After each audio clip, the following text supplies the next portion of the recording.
Եթե նստում ես ղեկին, դու զգում ես մեծ պատասխանատվություն, որ գնում ես, պետք է տեղափոխես գնացքը։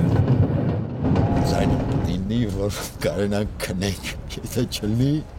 մենք չենք կարող քնենք։ Այդ ձայնը արդեն մեր ուղեղի մեջ համատել։ Սանային այս կայանը, ինչքան մարդ կա, չես թե այս դոր։ Լրիվ արդեն սովոր են այս ձայներին։ Երկաթգիծը կապված է, դա ոնց որ ասենք մի հատ շղթա է։ Դե հերթապահն է, դե երկաթգծի այդ բանվորն է, որը այս շպալներն է փոխան։ Մեքենավան է, թենց գնում է ինքը շղթա է, եթե շղթան չլի, մեքենավարը չի կարող աշխատի, եթե գծի բանվորը շպալ չփոխի, այս չանի, մեքենավարը չի կարող աշխատի։ Գիշերն էր, գնում էի, մտնում էի Վանաձոր կայարան, գծի կողքին մի հատ մարդ կար։ Խփեցինք,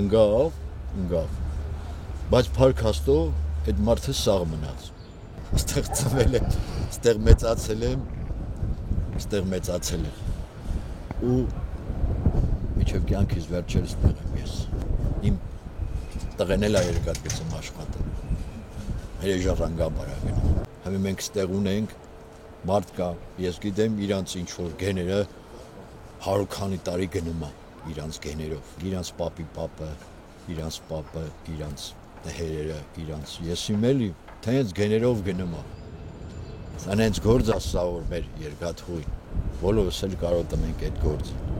Կողքից թոշակ ենք ունում, կողքից նայում ենք, ասում ենք հələ քանի տարի մեր կյանքը նվիրել ենք